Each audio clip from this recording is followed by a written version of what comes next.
Greetings, GSE alumni, faculty, students, and staff. Thank you for coming to our first in-person alumni event in 2 years. And thank you for joining with us as we recognize the remarkable achievements of 3 exceptional GSE education leaders. My name is Rebecca Padnos Altamirano, and I'm a proud 2001 STEP graduate. I'm also the incoming chair of the GSE's Alumni Awards and Recognition Committee. What a strange couple of years we have had. When we first started hearing news about a novel virus in 2019, who among us imagined what lay ahead? Even with our wealth of pedagogical instruction and extensive classroom experiences, we still found ourselves unprepared for such abrupt changes. Just as previous generations remember Sputnik, the Kennedy assassination, and the Vietnam War, and just as our cohort remembers the Challenger explosion, Y2K, and 9/11, the present generation of students will remember this historic moment. Some students will see the COVID era as a time when they learn to be more self-reliant and more confident in new responsibilities thrust upon them. Though many students drew satisfaction in learning new skills, some will remember struggling with the internet or finding a quiet place to study without distraction. And sadly, a great many will remember this as a time of profound personal grief. Loss of family members, neighbors who moved away without saying goodbye, my family included. Indeed, children of all ages sense the general vibe of anxiety. But we seem to have turned a corner finally. But even with relief in sight, many challenges remain. Among them, helping those left behind students who do not do well with endless amounts of screen time, reaching out to students still in the throes of grief, meeting educational needs in the face of national division and politicization over school protocols and curricula. But here's some good news. We are hardly the first generation of educators to face daunting challenges. We could not be in a better place for solving the hardest problems. The world has long looked to Stanford to be an incubator of life-affirming solutions such as those we're facing today. And now I have the distinct pleasure of introducing the Dean of the Graduate School of Education, Dr. Daniel Schwartz. Dan, I get to tell you a little bit about him. He's pretty amazing. He is the I. James Quillen Dean of the Stanford Graduate School of Education and the Nomolini and Olivier Professor of Educational Technology. He's been a member of the GSE faculty since 2000, and Dan studies different student understanding and representation, and he's a leading expert in the ways that technology can facilitate learning. In fact, when he was the first scholar to take findings from neuroscience research and use them to change classroom practices. His work is grounded in practice from his career as a teacher. He's a world-class researcher whose scholarly work is cited over 1,000 times a year. He is highly respected by his GSE and Stanford faculty who view him as a leader with deep integrity and compassion. And he truly cares about creating meaningful learning experiences that are satisfying and empowering for all kinds of students and teachers. Please join me in welcoming Dean Dan Schwartz.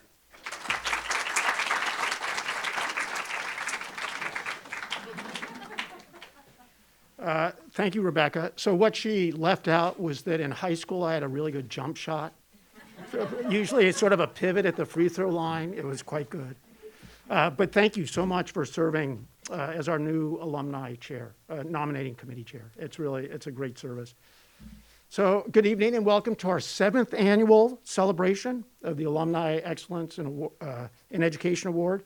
I'd like to start with a brief land acknowledgement. So we recognize that Stanford sits on the ancestral land of the Muwekma Ohlone tribe. This land was and continues to be of great importance to the Ohlone people, and consistent with our values of community inclusion, we have a responsibility to acknowledge, honor, and make visible the university's relationship to Native peoples. Okay. As I've said, every year of this event, actually starting the 2nd year, this is my favorite event. It's just rare when you get a room of people and they're all happy and proud of one another. It's just really unusual. It's the warmest of events. If you haven't joined us before, you'll see it. It's really special. So normally I like to say a few words about the significance of education and the people who serve it. But this past year has been quite a whopper. And instead, I'd like to thank everyone for sustaining the mission over the past year. And so I'm going to acknowledge no less than 7 awardees and thank and introduce no less than 34 people by name. So I got to get started now, right? And then there is the audience too. I would like to start by thanking everyone in this room. Those of you who are not local to Stanford, you probably endured a battery of vaccination questions, daily health checks and self-attestations, and a serious uptick of Stanford email in your inbox. So thank you for putting up with that. And even though it's our first real rain in about 7 months, which everybody's just ecstatic about, it could have waited another day. So thank you for getting here safely and for being careful on your way home. So Selena, Christine, Rebecca, congratulations. This is about you. We're extremely proud to honor you and your contributions. These 3 scholars and teachers exemplify the very best of the Stanford Graduate School of Education. They're leaders, they've inspired others, they discovered new knowledge and new ways of doing things, and they're driving change in their communities. Our alumni in general have an impact around the world. These 3 represent that. Christine is here in the Bay Area, Selena in Southern California, and Rebecca is joining us from Harare, Zimbabwe. I checked last night. The best flight time was 27 hours. So thank you. Thank you for coming. Their work manifests the GSE vision that all learners are prepared to thrive in a dynamic future. So we have more than 14,000 alumni that are eligible for this award. And the GSE faculty have invested in all these alumni when they were students because they knew what these students would eventually do for the world. And so our alumni created this award to honor this excellence and recognize the amazing things our students have done and become. So I thought you might like to know a little bit about the process behind the award. It's a year-long effort. It starts with a call for nominations in January. And then there is a review of each nomination packet by 3 alumni and 3 faculty members throughout the spring. Then I receive a long list of 10 finalists chosen by the committee. I reduce it to 5, and because it's too hard to make the final call, right? Everybody is amazing.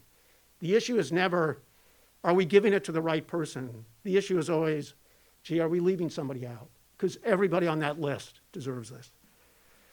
So then we have an announcement in the summer after the committee makes their final decision, the final 3, and then here we are in the fall. So in short, it's thoughtful, thorough, and it successfully revealed 24 of our most inspiring education leaders since 2015.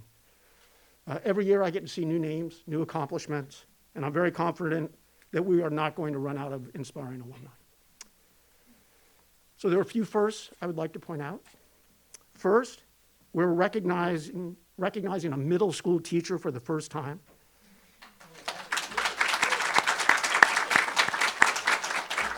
This has special meaning to me because I taught middle school for about a decade before I went back to graduate school.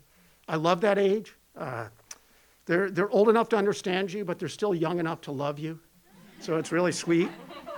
But they are awkward adolescents. And can you imagine what this past year and a half has been like for middle school teachers? Oh, my Lord. Another first is we are recognizing an alum of our Department of Counseling Psychology program. This program doesn't exist anymore. Times move forward. But the work of the alumni graduates in this area is robust and highly influential. Another first that's not so great is that we recognize our 2020 honorees over Zoom. They did a great job, but we brought them back here so we can do something in person. So I'd like to honor them a little bit in person today. It's Ron Herring, Monticello Montoy-Wilson, Laura Wentworth, and Kelly Scout.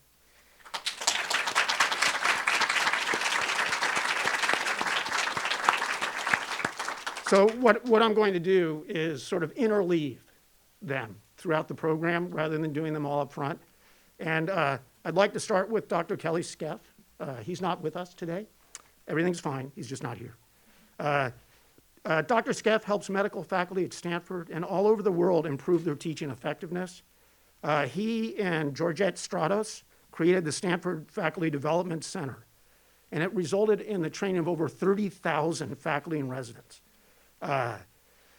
We recently learned that he received an award for professionalism that was established in his name for Stanford medical trainees at the resident and fellow level.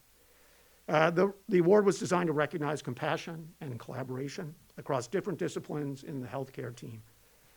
Given the challenges of COVID, it allowed some of the most giving trainees to be acknowledged. So when we asked Kelly about the award, he said that the caring and collaborative approach embodied in his training came from the Graduate School of Education, where it established the thread that influenced his career over many decades and served as the real genesis of the award he received. So thank you, Kelly. Second, I would like to re-award Ron Herring. So Ron Herring initiated and managed a California network of university school partnerships to strengthen global studies, teaching, and learning in K-12 schools. People come up to me and tell me how influential that work was. He was recognized for his lifetime commitment to cross-cultural understanding and his ability to launch and sustain initiatives within complex organizational structures. When we gathered over Zoom last year this time, Ron humbly attributed his success to the monumental influence of Rachel Lotan, who is here with us today, and Liz Cohen, who passed away some years ago. Here's how he described that influence, which resonates 30 years later from his speech. I quote, "Equity considerations at the heart of their instructional philosophy were essential to the fulfillment of our work. Those values of Rachel and Liz enabled us to complete the marriage between the what and the how of effective teaching, linking rich academic content and engaging instructional process." So Ron, would you stand for just a moment?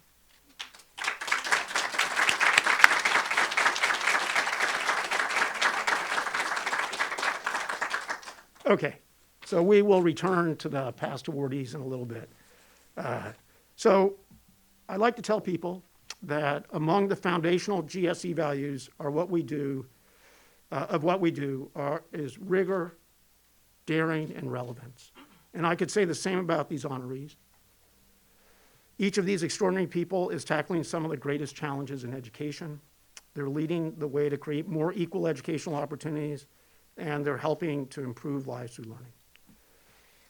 Okay, so now I move on to thank yous, because we just haven't done quite enough acknowledgments. So first, I'd like to thank Shannon Burke-Habage and Purvi Modi. They've taken on an important new role at the GSE as the chair and vice chair of our inaugural GSE Alumni Board. Over the last 18 months, they convened a group of dedicated alumni and worked tirelessly to create GSE's first alumni board to strengthen the alumni community, to forge a stronger bond between the alumni and the GSE, and to support GSE alumni in every stage of their alumnihood. So Shannon is with a sick toddler today, so she can't make it.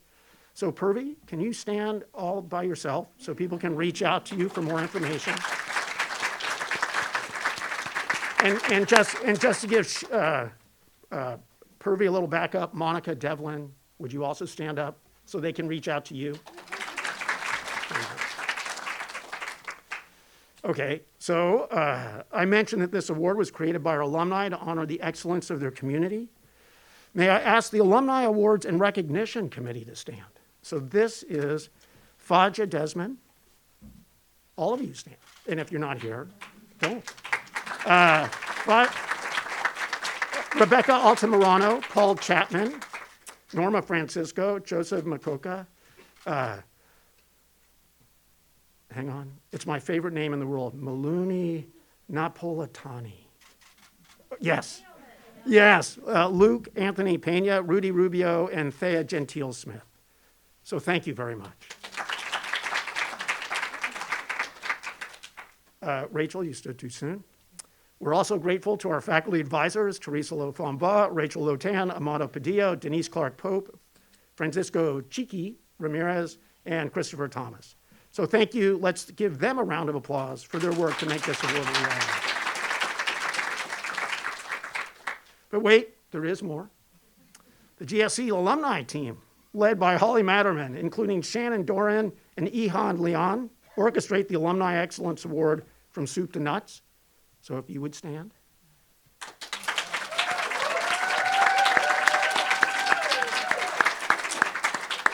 And if you would like to know where soup to nuts comes from, it's actually, I think it was French dinners. You'd start with soup and you'd end with nuts. So now you know. Okay.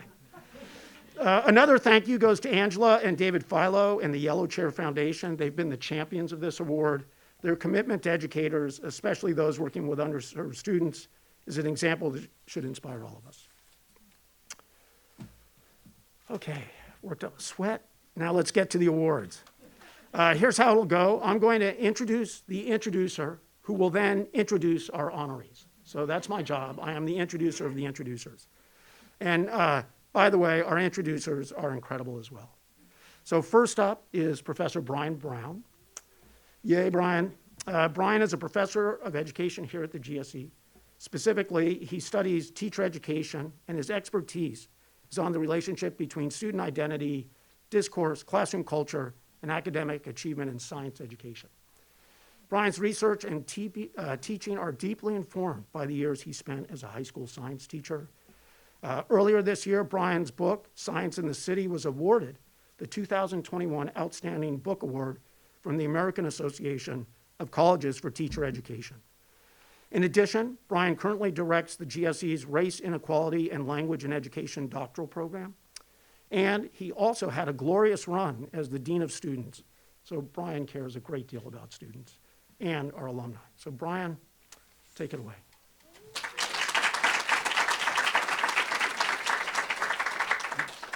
No fancy handshake, Dan? What are we doing? I feel left out. I feel left out. I made it. I made it in the world. Thank you, Dan. Thank you. So I have a new name. I did 2 lectures on in video, and they usually read your bio. So at the University of North Carolina, when I did a lecture, they said, Dr. Brown, Selena Gray and Alexis Patterson, that article we read last week. And I was like, okay, I see what's happening here. I did a lecture at Michigan State University, and it was like, Brian Brown, he has phenomenal graduate students.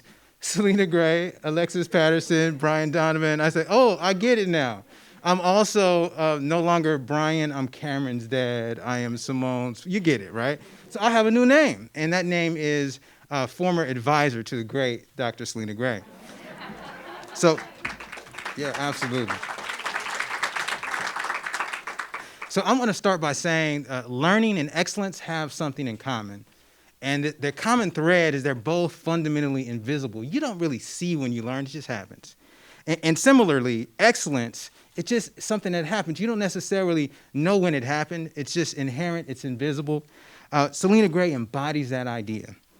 For Dr. Gray, excellence is often invisible to her, but it's obvious to everyone else. Dr. Gray has an easy way. I used to laugh. We would have these meetings, and she'd say, I'm not really sure about this. And then whatever came out of her mouth next was absolutely and utterly ridiculous. It was amazing. Because for Dr. Gray, excellence is invisible. The problem is that the things that are obvious to her were never obvious to me. I didn't see it until she explained it, and that, to me, is how excellence works. Our dissertation, for example, she decided to study how race and media influence students' perceptions of becoming a scientist. So here's the study. Give kids some cards, and then ask them to cast a movie. So you're going to cast a movie. There's a victim of violence. It's in a hospital, so there's a physician, there's a nurse, there's a perpetrator. So you had all of these roles, and so people had to put the cards based on who they thought would be the physician, the scientist. You get it, right? She toggled race and gender to see how those things influence people's thinking. But here's what happened. People did the opposite of what we might expect. So almost uniformly, the African-American male was the physician. And so when you ask them why, people said, well, I don't want to be stereotypical, right? And so what she said to me was that, isn't that evidence that the very stereotyping that we're asking people to recognize is actually happening? Because you have to work consciously to do the opposite. You see, for Dr. Gray, the excellence is invisible, but it's obvious to me, right? So I want to say, when we think about the epitome of what we want to accomplish here at Stanford, you want people who can influence the community and be a change agent. I can't think of a person who embodies that more than Selena. She is perhaps the greatest science teacher that I have ever seen. When our teacher educators would visit her during the summer, they would come back amazed and say, I've never seen anything like it. And so the question I would ask is, what was happening? So the common thread was a reflection that she has an amazing gift to make the students themselves see what is possible, even when they didn't see that it was possible in themselves. And so as much as education is about content, it's about inspiring people to see that they too can be a change agent. So I want to make sure before I close to let you know that Dr. Gray decided to go back and do what was important to her, the valuable work of changing communities.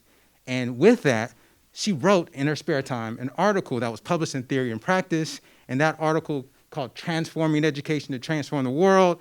I messed that title up, but you can find it by yourself. It won the Article of the Year in Theory to Practice. So just what you do, right? You teach, you write an article in your spare time, and it becomes the most well-cited article in Theory and Practice and wins an award because excellence is invisible to everyone but Dr. Dre. So let me close by saying I am amazed at how you continue to live a life of character and excellence all the way. It embodies what you truly value, and we are truly proud of the scholar and leader that you've become. So join me in welcoming and recognizing the truly amazing Dr. Selena Gray.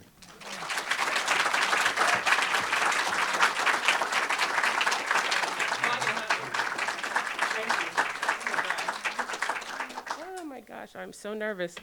Hey, everyone. I, the daughter of Wendy and Vernon, am the proud descendant of enslaved Africans who survived the horrors of the Middle Passage, chattel slavery, and Jim Crow. May my actions honor their courage and sacrifice. May my life be a worthy testimony of their legacy, a legacy that continues here today with my family, Robert, Israel, Michael, and Damien, and my chosen family, Mama Rachel, Dr. Brown, and my sisters, Polly and Kendra. As I look across this space, my heart is overflowing. I am grateful for each one of you here today, and I am thankful for the warm wishes and congratulations from those who could not join us in person. I stand here on this podium today because Dr. Felicia Darling, the Graduate School of Education, the STEP program, those who offered letters in support of my nomination, and the award committee believed that a 7th grade science teacher was worthy of recognition. I stand here a living testimony to the transformational power of education. For the last few weeks, my 8th grade class and I have been exploring the concept of forces. Simply, they are a push and pull that act on an object as it interacts with its environment. Forces are all around us, working simultaneously, influencing, moving, and changing matter. I contemplate the forces at work in my life, and I'm taken back to being a 9-year-old girl skating down the sidewalk one afternoon with a friend, and she asked me, "What are you going to be when you grow up?" I'd actually never thought of it because I didn't know if I'd ever grow up. But I stopped in that moment, put my hands on my imagination, and some of you know what that means.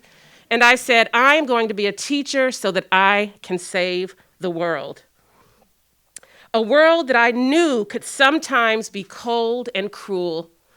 I had firsthand knowledge of how often cruel and unusual that world could be for people who looked like me. My first opportunity to teach came earlier than I expected because 4 years later, I became a teacher's assistant in my typing course right there at Jordan Middle School, now called Green Middle School, I believe. And from typing, I progressed to word processing and eventually programming. I spent so many hours coding in the computer lab that I was invited to be a paid tutor in a series of classes for parents. Our job was to help them learn computer basics and a programming language called Beginner's All-Purpose Instructional Code. Maybe you know it as BASIC. It was the 80s, and I was a rock star.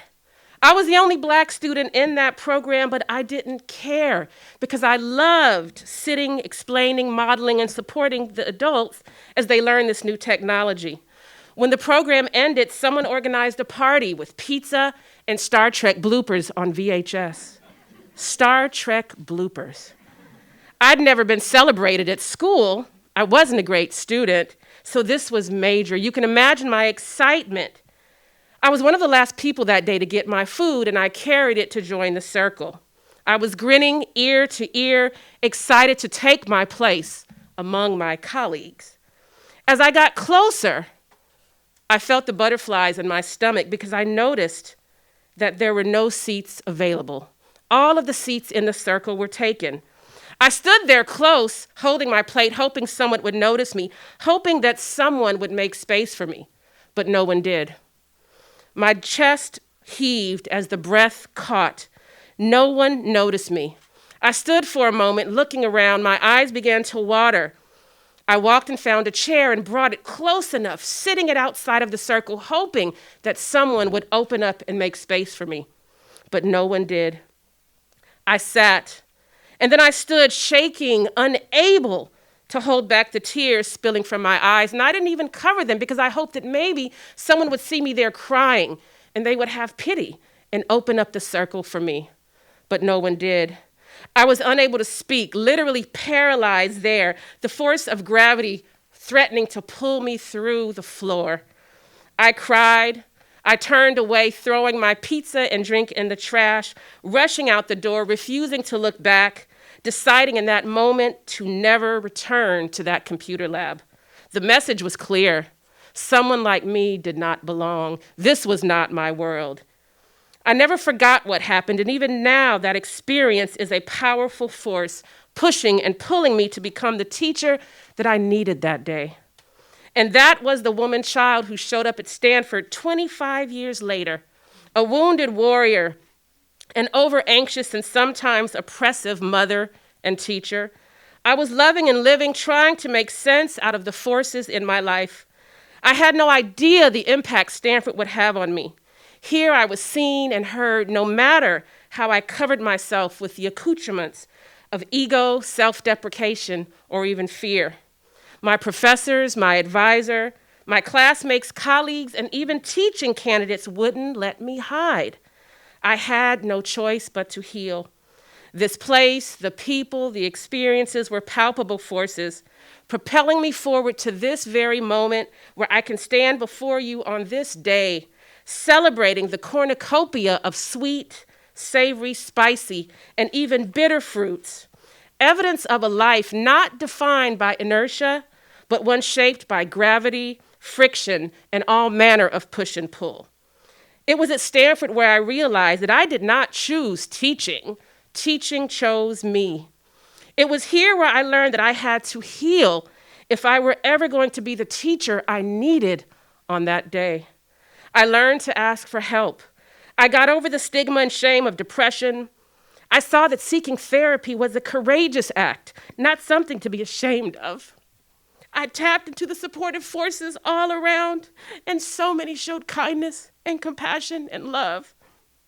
Time and after time, even during the many, and I mean many moments where I was friction personified. So during these most trying times where the forces are showing up and showing out like never before, I offer only one word of advice, a question. How will your students, your friends, your family benefit from your personal healing?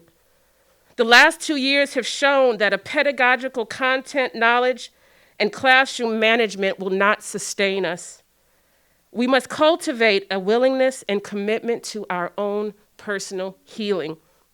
You deserve that. Your students deserve that. The force is already with you. Thank you.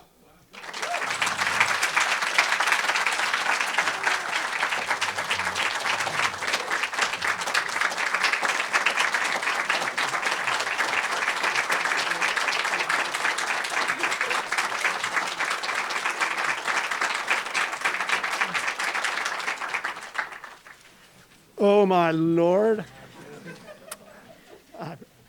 You must be the most amazing middle school teacher ever. I can see it. I can see it. Thank you. So I would like to use the Wayback Machine and go back to our awardees for 2020. And so a brief interlude. Now I'd like to revisit Monticello Montoy-Wilson. And she is known for building and empowering a community of self-directed learners and instructional staff who flourish under her leadership. Her professional life is focused on lifting the voices of underserved students, families, and her community. And lucky us, we recruited her back to the GSE. So she's on the third floor of Saris, where she's now coordinating our STEP elementary program. So this is very fortunate for us. We all recognize the heroic efforts of teachers to deliver learning to students remotely when the pandemic first closed schools. What the world might not appreciate are the heroics needed right now as teachers strive to bring children back to in-person learning. If you're going through this second massive transition, I have some inspiration from Mari to share with you. So here's what she said on Zoom last year. Educators, I want to encourage you to never stop pursuing what you're passionate about. Not only is it good for you, food for your soul that fills you and spurs you on, it's also good for everyone around you. For your students, passion plants the seeds of inquiry that reflect an ardent curiosity and wonder. And for your colleagues, it reminds them to never settle and to work to ignite the mind toward purposeful cause. So Madi, would you please stand so we can thank you?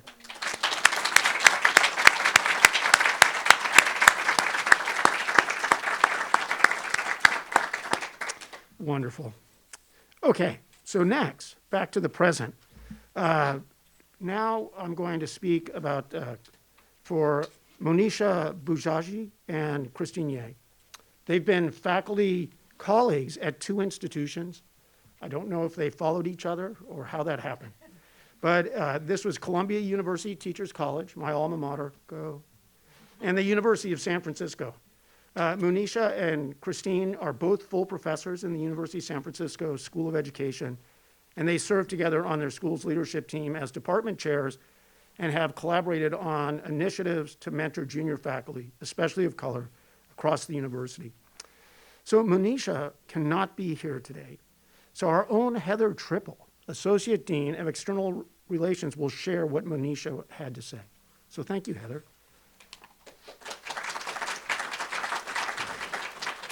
Hi, everybody. I'm so pleased to share Monisha's introductory remarks. She wrote, "How do we measure time in the career of an outstanding scholar like Dr. Christine Ye?" She graduated from Stanford's Graduate School of Education 25 years ago with a PhD in counseling psychology. In these 25 years, she has authored 81 peer-reviewed articles in some of the most selective journals in the field, co-authored two widely utilized academic textbooks, and secured more than $2 million in grant funding for community-engaged research that amplifies the voices and experiences of the most marginalized communities in the U.S. and internationally. Within each of these projects is a story of deep relationships and research that is accountable to communities. Christine believes in the power of collaboration and community-engaged scholarship that speaks back to and seeks to transform unequal systems and structures. I want to share a glimpse into one of Christine's many research projects over the years that exemplifies how she uses her academic platform to advance culturally relevant approaches to education and highlights the stories of the communities she works with in the ways that honor their dignity and their agency. Christine was awarded a Fulbright to go to Taiwan in 2012 and created a year-long project to work with elementary school students from the Atayal indigenous community in a rural mountainous area. Students in this community had an average dropout rate of 4th grade, high poverty levels, and were targets of assimilation into the dominant Mandarin language and culture. Partnering with teachers, the principal, and families, Christine helped create a culturally relevant curriculum rooted in indigenous arts, weaving, and stories, and helped bring grandparents and other community members into the classroom to connect students to their cultural heritage and language. Having heard about Christine's project, the director of the National Museum of Taiwan expressed interest in showcasing the children's artwork on a national level. Christine was adamant that the artwork that had been created through this community-based research not be commodified or used without the community's input. Through conversations she brokered between the community and the National Museum, a first-of-its-kind, year-long interactive exhibit that employed indigenous artisans for its creation was mounted in Taipei. The museum funded buses from the rural area for community members to be part of the launch, and Christine secured an agreement from the museum that the exhibit would tour rural areas of Taiwan where various indigenous groups reside. This is one example among many of Christine's exemplary research, demonstrating how she uses her platform in academia to serve as a catalyst and a connector for marginalized schools and communities to consider new ways to enhance their efficacy and cultural responsiveness. Christine Ye is a scholar whose brilliance translates into concrete action and changes through scholarship of the highest quality that she produces. She is most deserving of this year's Stanford Graduate School of Education's Alumni Excellence in Education Award. And Manisha finished her statement by saying, as a Stanford alumna, it is my honor to introduce Christine Ye and offer her my heartiest congratulations on this award. Please.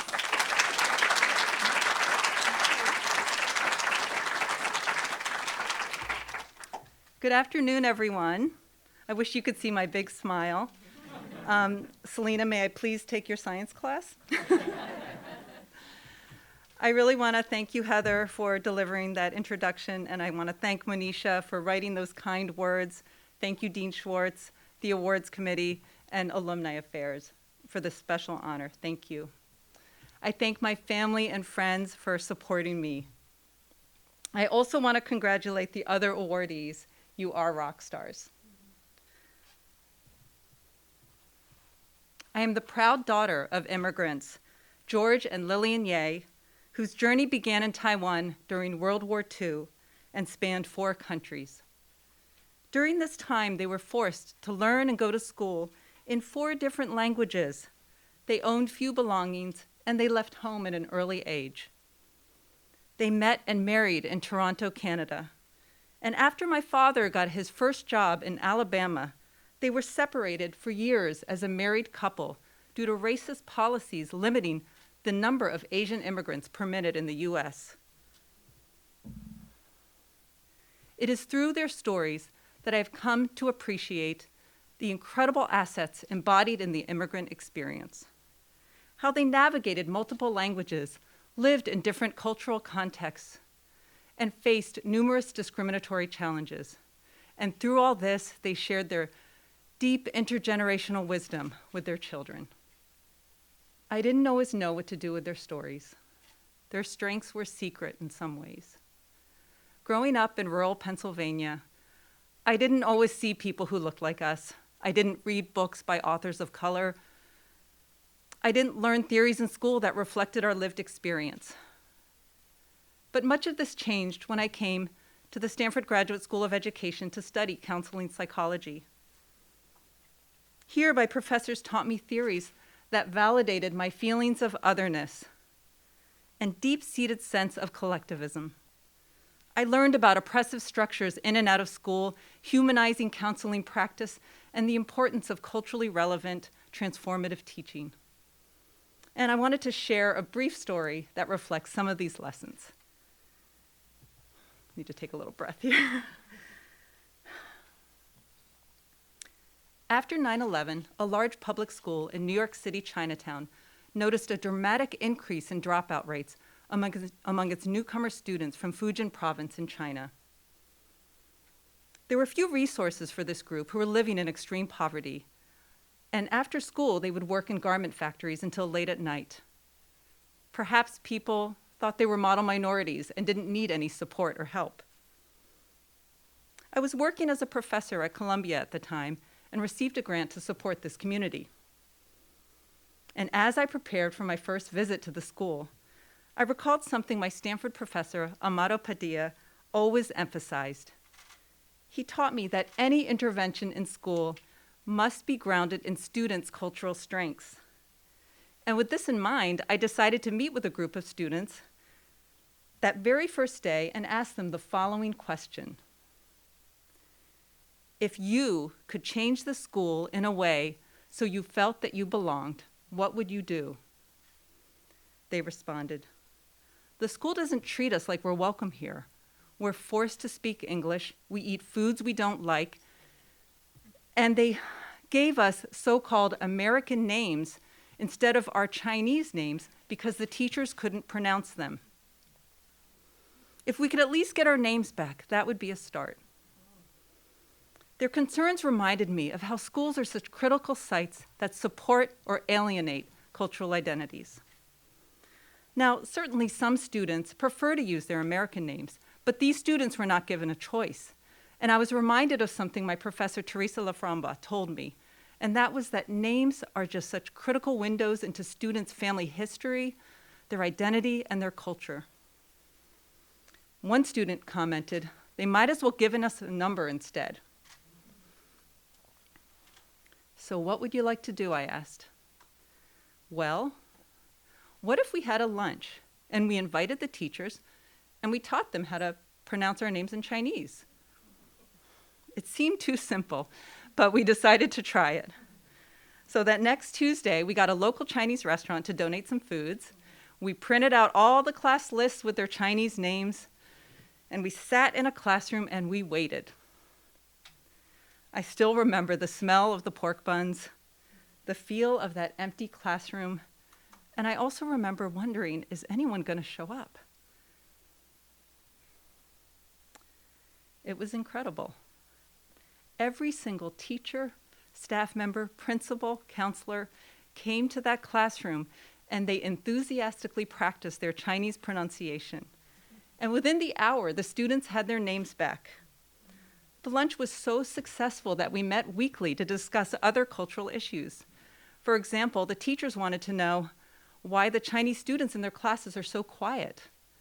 The students shared, well, there's a saying in Chinese that if you ask a teacher a question, it means they didn't explain the material very well. It's not appropriate.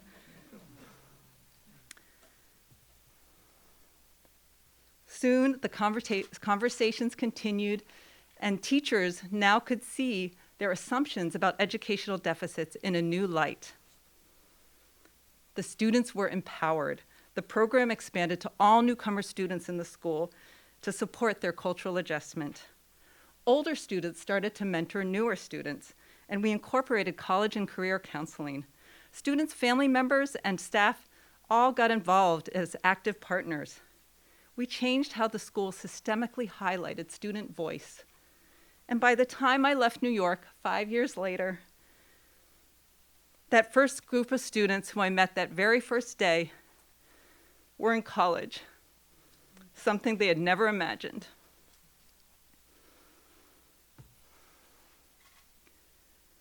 The classes I took at Stanford guided my vision for the students' reclamation of positive cultural identities and an investment in the next generation of newcomer students. And this was just the beginning. My current work on college access across 15 Bay Area school districts centers on advocacy, relationship building, and community empowerment. I believe in collaborating with systems and historically excluded groups to fight inequities. And when you enter a school, first see students' strengths, have an openness to multiple stories, and apply interventions that are grounded in historical and indigenous practice. I am able to do this work because of the education I received at Stanford and the relationships I have with professors, community members, and students that continue today. I am also standing here because of the insights my parents have given me into their lives and the lives of many other groups who've been displaced. So in closing, I'd like to go back to the beginning. I am the proud daughter of immigrants.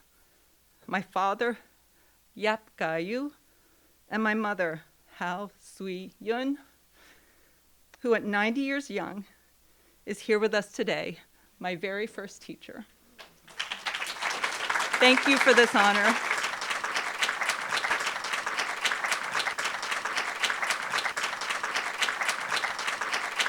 Thank you.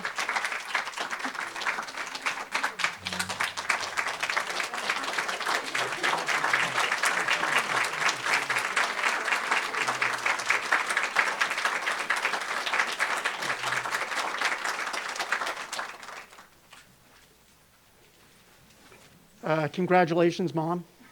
It's very nice. You know, the goal of universities is to transform lives, and boy, you sure do it. It's really special. Okay, so back to 2020. Laura Wentworth. Laura is the director of the Research Practice Partnership at California Education Partners, where she leads the San Francisco Unified School District and Stanford District Partnership, which received an award just this week. She's known for her contributions to sustain a model of social innovation through long-term research collaborations between major urban districts and universities. This work has emerged as a model for other districts and universities. So something Laura said in her remarks last year stayed with me, so I'd like to repeat them. She said, "Leadership matters. Leaders don't need to be loud or brass, and in fact, leadership that is humble is often the most persuasive. Similarly, a leader who can't follow can't really lead." I think she was pointing at me, but that's okay. So Laura, congratulations again. Thank you. Stand up.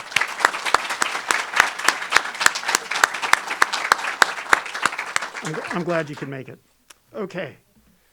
So now for the final award. So I'd like to say a few words about Stuart Burden, who is the introducer. He's Stanford class of '84. He's vice president at Silicon Valley Community Foundation. He met our next honoree, Rebecca Ziegler Mano, when both were here on campus many summers ago. While assisting with the Stanford Executive Program, Stuart and Rebecca developed a strong and lasting friendship through shared interests in public service and social justice. Stuart, thank you.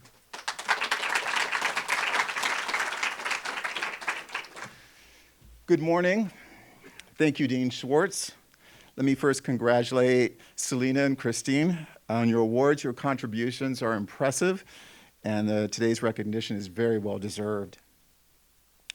As Dean Schwartz mentioned, I met Rebecca Ziegler Mano here at Stanford when I was an undergrad, and she was on her way to Brown University. I noticed right away how Rebecca easily connects with people, enjoys meeting new people, and has a genuine curiosity about their backgrounds. Rebecca started her teaching career in the nearby Sequoia School District. After 4 years, Rebecca moved to Zimbabwe with her new husband. There again, she found what she witnessed at Sequoia. Those with resources had plenty of opportunities, but she also saw the disparities that she saw at Sequoia. Those without resources had few opportunities, or none. So Rebecca took action. 20 years ago, Rebecca started an international education program at the United States Embassy in Zimbabwe, in the capital Harare. And the program is called the United States Achievers Program, USAP. And Rebecca has often called this her life's work. USAP has helped more than 500 talented low-income students access full scholarships and attend college, often here in the United States. I'd like to give a special welcome to several of the USAP students who are here with us or watching today. Welcome.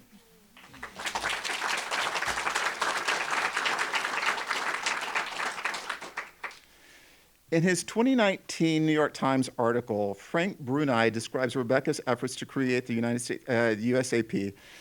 In it, he says it's been replicated in several parts of the world, but Bruni refers to the Zimbabwe program started by Rebecca as the gold standard. Recognizing the needs in the community beyond the scope of her program, Rebecca moved forward with her vision for a school for promising students from across Zimbabwe. The USAP school opened in 2020. It is residential. It's for 11th and 12th grade or A-level students. And while growing, it's already fulfilling its promise. I want to go back to what Frank Bruni said, though. He described, in his article when describing USAP and Rebecca, he noted the story, it's a story of the difference one person can make.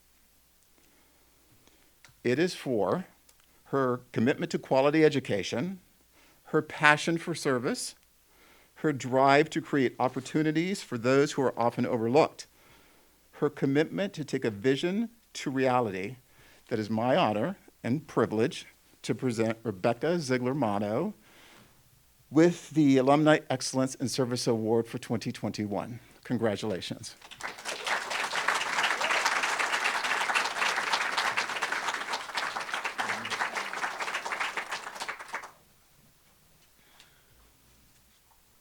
Thank you so much. No human is limited.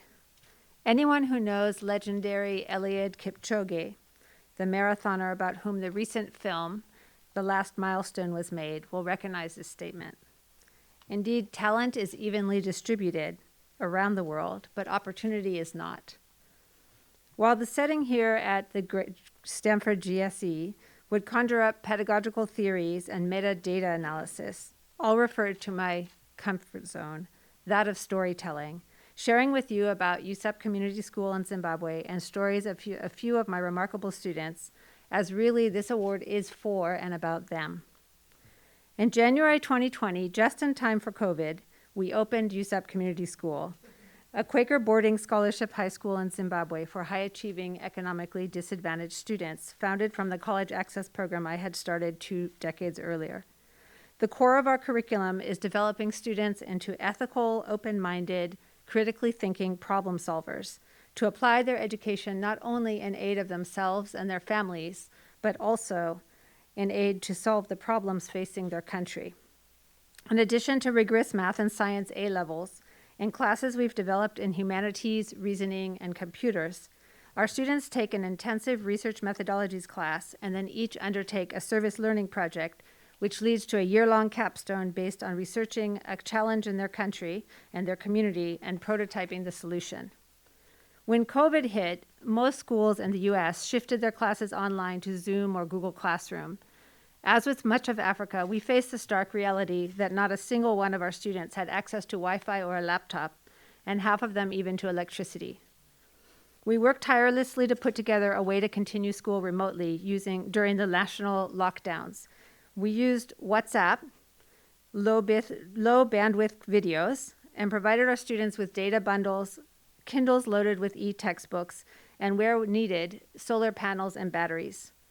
Schools continued to meet on WhatsApp daily from 7 to 1, though students accessed with varying regularity depending on their location, their family situation, and their home realities in high-density townships, rural villages, and Zimbabwe's one refugee camp.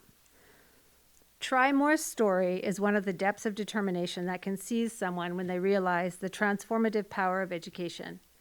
After days of frustration of his phone losing charge and the mountains around his home blocking connectivity, he defaulted to one of his talents, cross-country running. To access class, Try More walked and ran 35 kilometers to stay with an uncle whose workplace had electricity. When the quarters proved too crowded and loud to accommodate him in his classes, he walked the 35 kilometers back home to his grandmother in his village.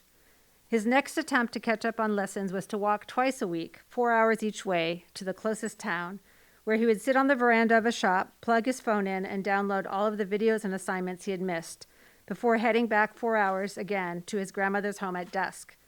Trymore would text me when he was leaving town, and again when he reached home, usually about 9 p.m., so we could both sleep with the peace of mind that he got home safe. Such determination is the first step in realizing that you have the power to make a difference. Jackie comes from a rural home in a very culturally and religiously conservative part of Zimbabwe. Most girls in her village leave school after grade 7, and are married by 15. Not Jackie. When she returned home during the COVID lockdown, she arrived to mourn the death of her 9-year-old cousin to cholera. Research led her to realize that his unnecessary death was the result of contaminated water supply and the open defecation system practiced by her village that she despised after experiencing flush toilets in town and at our school. Jackie started by clearing the bushes and cleaning around the village well. She then told her uncle that she was going to construct a pit toilet for their home. When she met resistance that this was clearly not girls' work, she responded by both picking up a shovel to dig a toilet herself, inspiring other youth to join her, and subsequently by courageously calling a meeting of all of the male village elders and the chief. Fast forward a year, and today, as she writes her final A-level exams and applies for university in America, Jackie's village now has built 12 properly constructed toilets modeled after the first one that she designed and built, and the chief has outlawed the bush toilet system that led to the cholera outbreak. With education, the sum is greater than the parts. 10% of our students are refugees at our school, students whose families were ripped from their countries by war and violence and live suspended in time for years at a time in a refugee camp in Zimbabwe. There's literally no other context I've witnessed where education has such raw power to completely transform a life as that of refugees. Our refugee students witnessed incredible rates of dropout, teenage pregnancy, and despair in the camp when COVID forced schools to close. They responded by founding Tweens. Together, we educationally empower non-privileged students, their own organization, to tutor and encourage fellow refugee youth to continue with their studies, even when schools were closed. Together with the Tweens alum now studying in the US and Canada, they've built a youth center in the camp, they've secured a grant for laptops, and they hope to bring internet through solar for the very first time to camp. When education is seen as a means to solving challenging problems at home or globally, there really are no human limits. Leslie, a USAP alumni who studied engineering right here at Stanford, is now home in Zimbabwe working as a structural engineer, part of a project, a $40 million pipeline project to bring water to his native dry Matabeleland. USAP alumni Tatenda Chopera, who grew up in a township of Mbare where the AIDS pandemic was ravaging Zimbabwe, is a senior scientist on the vaccine team at Pfizer, who brought the world the gift of the COVID vaccine. Catherine, a USAP alum and now trustee of our school, works as the senior scientist at ILRI, producing drought-resistant strains of maize seeds for all of Eastern and Southern Africa. It is people like these who inspire our current students to see that, yes, despite the immensity of the challenges facing Zimbabwe and the world, they too can use their education to make change. No human is limited. When you view the world through the eyes of your students and you truly find ways to help link their education to how to improve life for their own families and their communities, everyone wins. It is then that education becomes a means to close rather than accentuate resource gaps and differences. It is then that education teaches people how to think and not what to think. It is then that education becomes a true source of hope in our complicated world. The Stanford GSE built in me a core belief in education as a powerful trajectory through which people, no matter what their circumstance, can make change. Allowing me to do at the time what was very unconventional, that was to combine STEP and what was then SciDec, I think now ICE, by taking 20 plus credits every quarter, led me on this path. Combining classes in global theories of pedagogy and educational trends in African studies with applied classroom-level classes in curriculum and teaching practice allowed me to envision how we could empower disadvantaged students to view their education as a means of creating impact. I am very humbled and honored by this award and the belief in this transformative view of education that it upholds.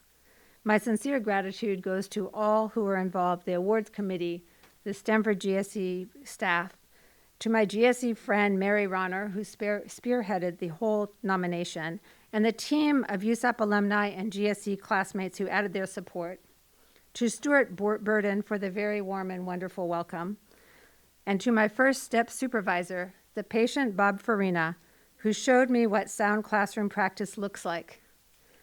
And finally, to my friends and families who have never stopped supporting my crazy ideas and dreams.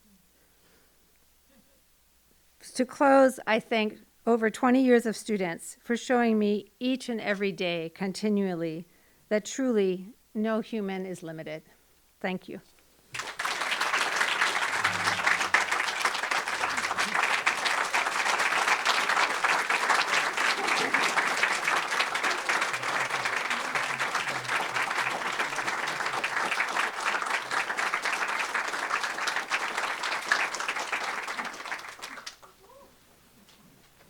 Well, wow. So let's see, what does it take? It takes inspiration, proper values, knowledge, strategy, good cause, and I think adding to the list, willpower, right? Just a lot of willpower. So thank you very much. So this brings us to a close. I want to thank you all. I want to thank you all for being so giving. By being so giving of your heart to education, to others, it's what opens you up to the warmth of this event. I hope you had a chance to feel it. So one final round of applause. Thank you all.